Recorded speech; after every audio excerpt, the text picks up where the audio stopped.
Boa tarde, turma. Tudo bem com vocês?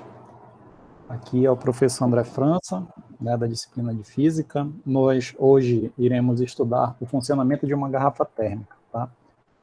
A aula vai ser temática, e para tentar entender o processo de uma garrafa térmica, a gente vai olhar como é que ela é por dentro. Tá? Como é que uma garrafa térmica ela consegue manter os líquidos, os fluidos lá dentro, com uma temperatura por bastante tempo lá dentro. Então, a gente vai ter que entender como é que ela é por dentro. A garrafa térmica ela é feita de material de vidro ali, não sei se vocês algum dia já quebraram alguma garrafa térmica, né? Provavelmente que sim. Deve ter quebrado e já deve ter visto o que tem dentro lá, o que tem dentro de uma garrafa térmica.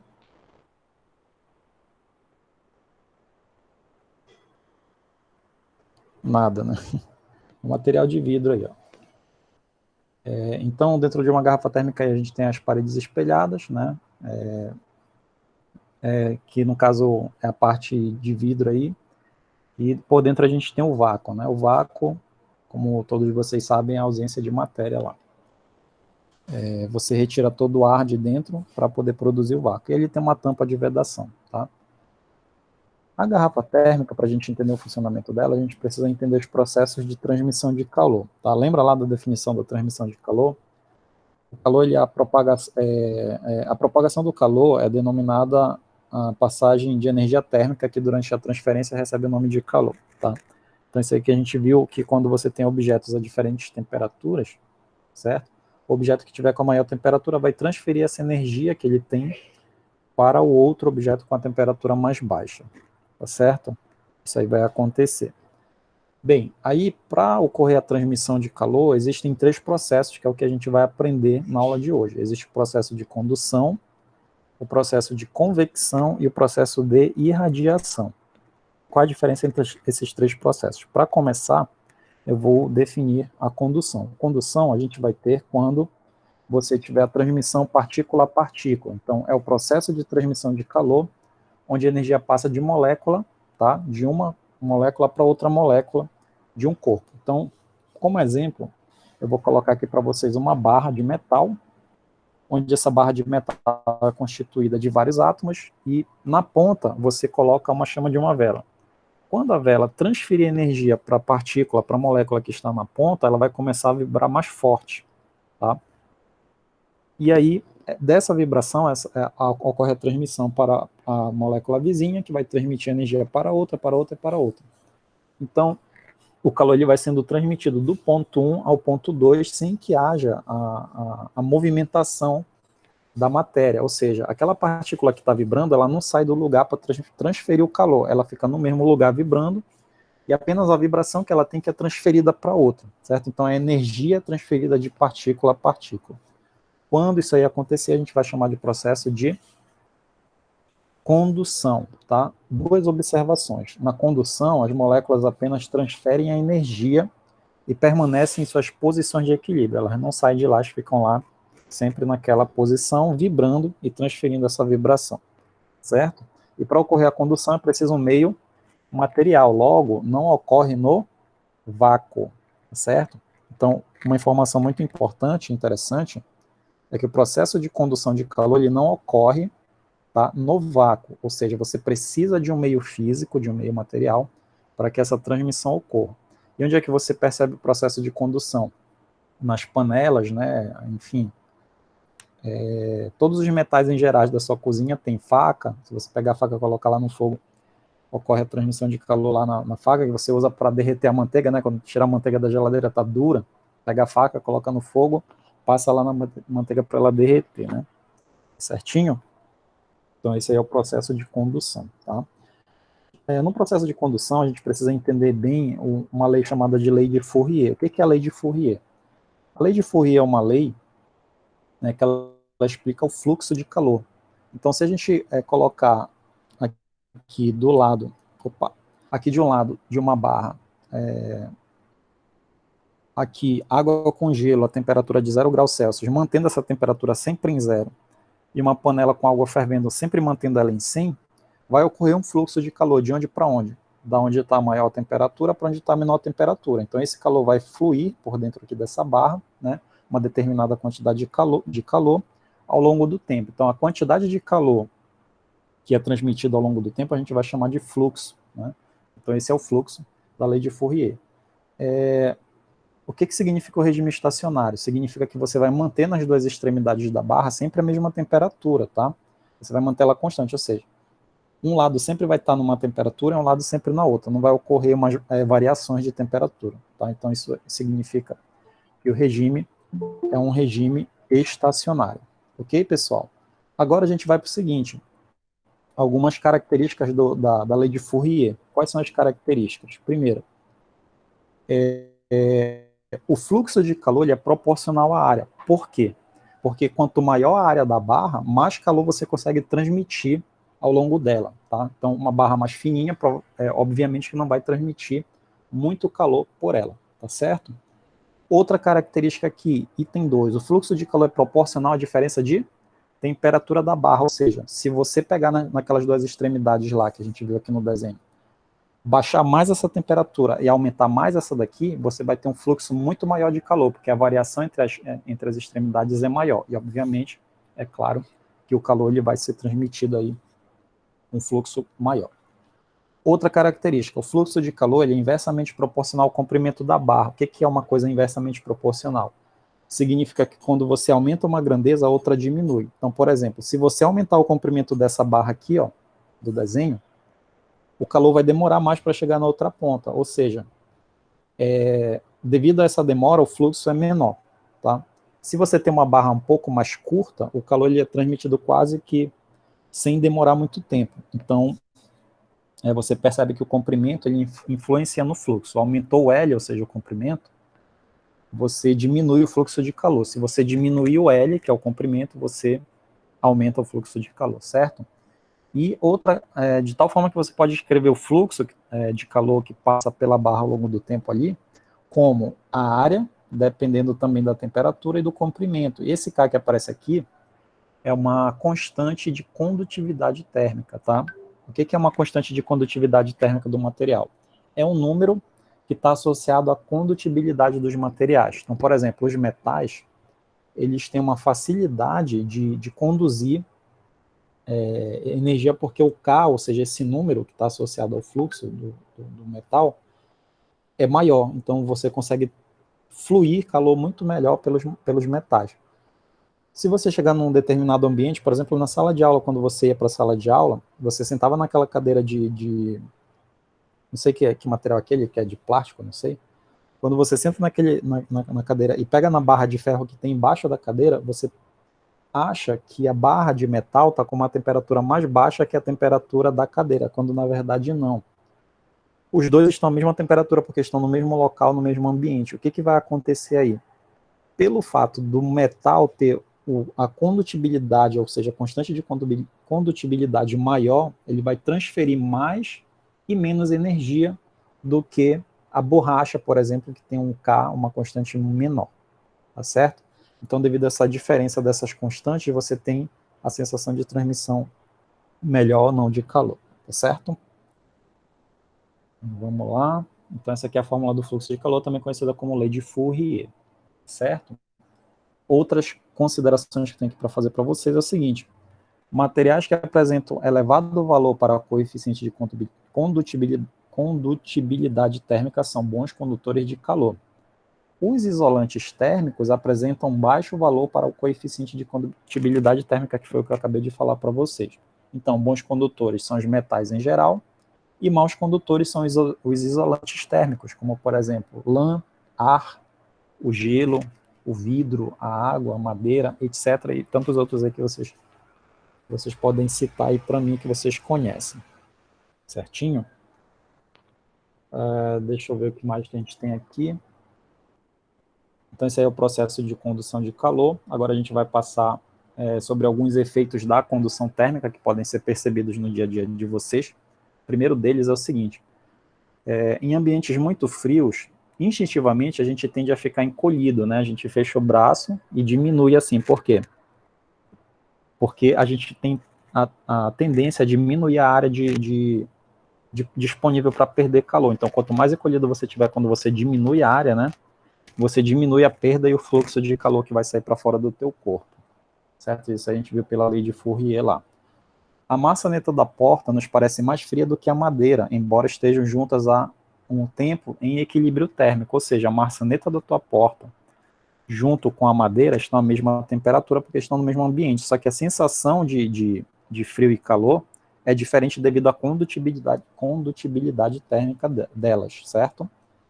Terceiro, as panelas são feitas de metal para facilitar a condução de calor. Já pensou se tivesse uma panela de borracha, uma panela sei lá, de madeira, de pano, não ia transmitir tão bem quanto o metal, inclusive ia queimar, né? Os cabos de utensílios expostos ao calor são de madeira ou de outro mal condutor, aquela parte da colher que você pega, né? Geralmente tem uma madeira ali, madeira ou algum plástico, que é justamente para você não queimar a mão quando você estiver mexendo uma comida quente, uma sopa, etc. Os pisos cerâmicos roubam mais rapidamente o calor dos nossos pés do que os pisos de madeira. Pronto. E o ar retido pelas fibras de lã entre seus pelos ou penas de animais diminui a perda de calor nos dias frios para alguns compostos artificiais, como o isopor ou a fibra de vidro, que vale também o mesmo princípio aí. O isopor ele consegue isolar. Para que o animal, né, que ele abre os pelos aí para poder reter melhor o calor dele. Aqui no iglu, o iglu você consegue manter a temperatura por muito mais tempo lá dentro, porque o gelo, como vocês bem sabem, o gelo é um isolante. Então, se tiver quente aqui dentro, o gelo ele mantém aquela temperatura lá dentro. Ele não deixa o calor escapar, porque o gelo também isola o calor. Aqui também um famoso isolante de calor aqui é conhecido por nós, que é o isopor, que você leva para as praias aí e tudo mais. Certinho? Tranquilos, pessoal? A gente pode passar para o próximo processo de transmissão de calor, de condução, de transmissão de calor? Pode, professor. Tranquilo, né? Bora lá. O próximo processo aqui, nosso, é o processo de convecção, tá? Eu estou explicando aqui rápido, mas se não tiver fácil de entender, basta você dar um grito aí que a gente para e explica com mais calma. Bem, então, o segundo processo que a gente vai aprender na aula de hoje para poder entender o que está acontecendo dentro da garrafa térmica é o processo de convecção. O que vem a ser o processo de convecção? É um processo de transmissão de calor onde a energia e a matéria se deslocam devido à diferença de densidade entre a parte fria e quente de uma mesma substância. Lembra lá no processo de condução, a molécula estava vibrando aqui e transferia a energia dela para outra, ela não saía do lugar, ela só vibrava, como ela estava junta com a outra, ela transmitia a vibração para essa. No processo de convecção, não. A molécula que está aqui, ela vai sair do lugar e vai transmitir o calor para outra que está longe dela. E onde é que vai ocorrer esse processo? Nos fluidos em geral. Vou começar aqui com o primeiro. Vocês já fizeram miojo? Como é que é o preparo do miojo, ou do café, ou do Nescau? Primeira coisa que você tem que fazer é achar uma panela de metal, colocar água dentro, acender o fogo, ligar o fogo, no caso aí, e fazer esse fogo e fazer essa água aquecer. Como? Primeiro processo que vai ocorrer aqui no fundo da panela é o processo de condução. Por quê? Porque aqui ocorre uma transmissão de energia para o fundo da panela, e quando essa transmissão de condução ocorrer aqui da panela, da parte do metal, para a água vai vibrar, só que, como vocês sabem, a água ela é maleável, né? Ela pode sair do lugar ou não. Então, quando você transmitiu energia para a água que está no fundo, ela começa a vibrar, e conforme ela vai vibrando, ela vai transmitindo essa energia para a próxima molécula, né? E aí elas vibram cada vez mais, abrindo os espaços. A parte da água que fica embaixo, que ela fica quente, ela vai abrir os espaços, ou seja, ela vai ficar menos concentrada, menos densa, ou seja, mais leve. A água quente que está embaixo, pelo fato de ficar mais leve, passa a subir na panela. E a água que está em cima, que está mais fria, né, entre aspas, ela está mais condensada, mais junta, ela desce para ocupar esses espaços vazios que foram deixado pela água que está quente lá embaixo. Tá certo? Então, essas setas que vocês olham aqui no desenho da panela de água é o seguinte: a água quente aqueceu, ela sobe. A água que está aqui em cima, que ela ainda está fria, ela desce. Aí, se você prestar atenção, depois que a água começou a ferver, Na superfície d'água você percebe essa vibração aí, né? Você percebe que tem esse borbulhamento. Aquelas variações lá em cima da superfície d'água é justamente a água subindo, a água quente subindo, a água gelada descendo, tá certo?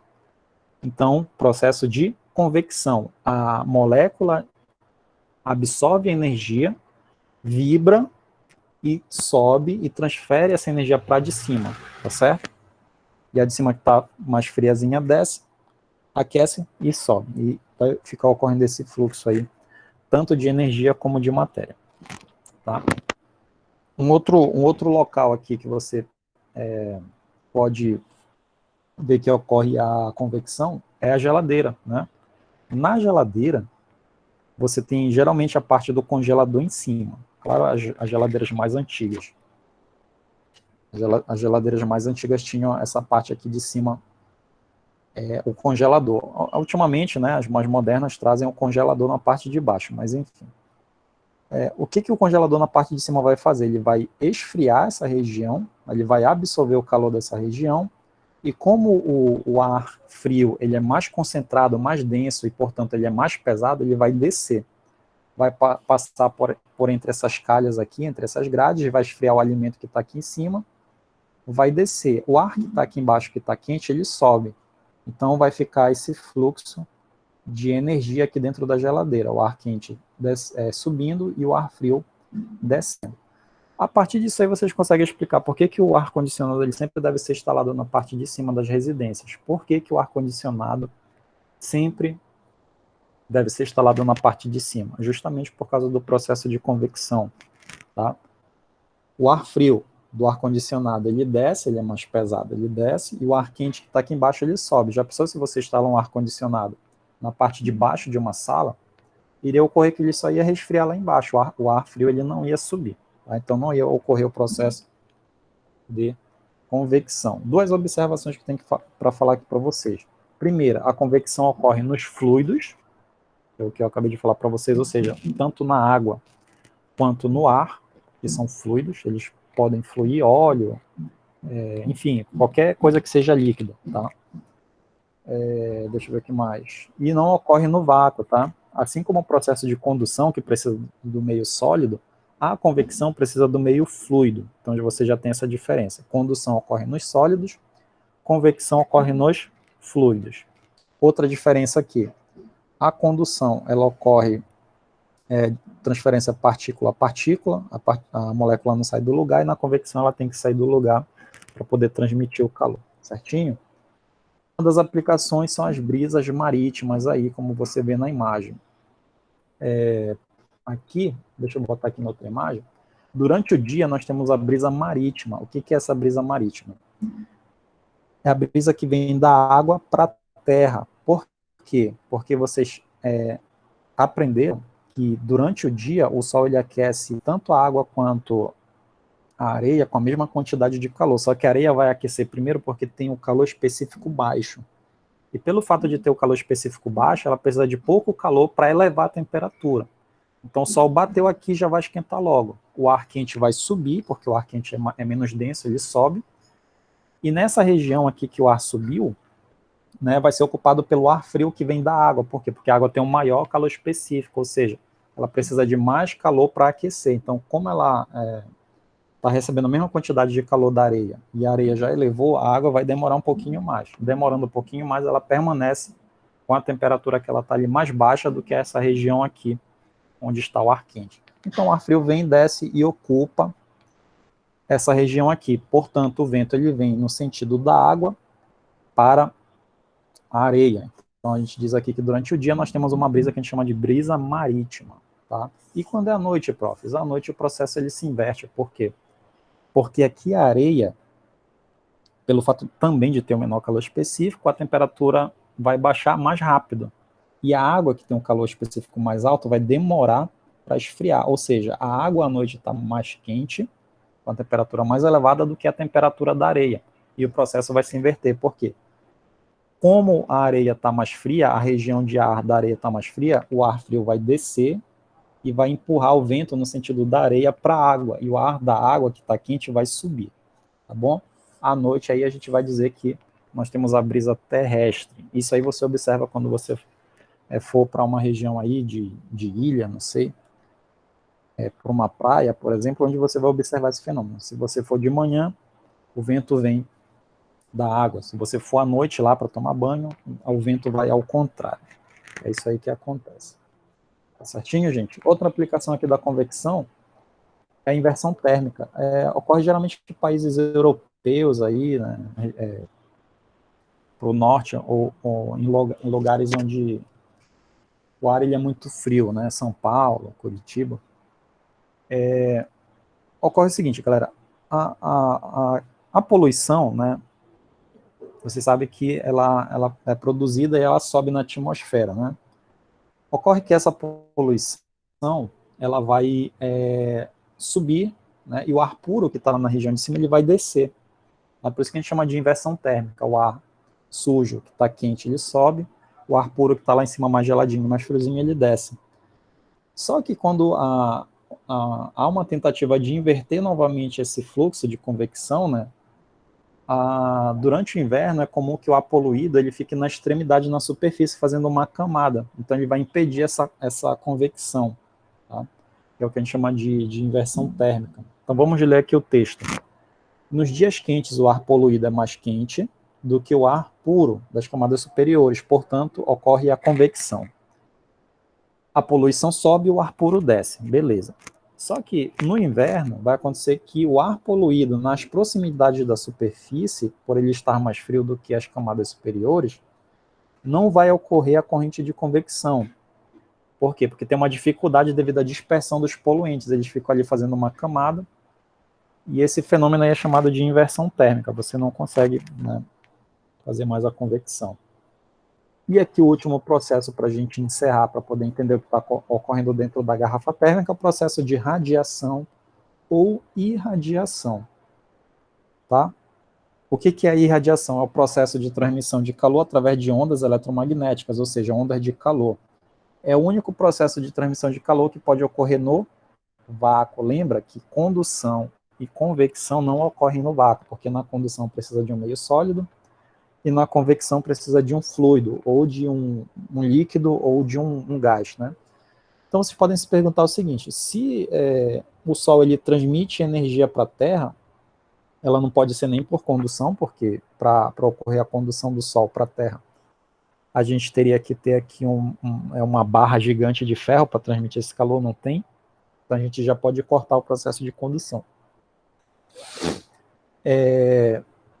Poderia ocorrer por convecção? Poderia.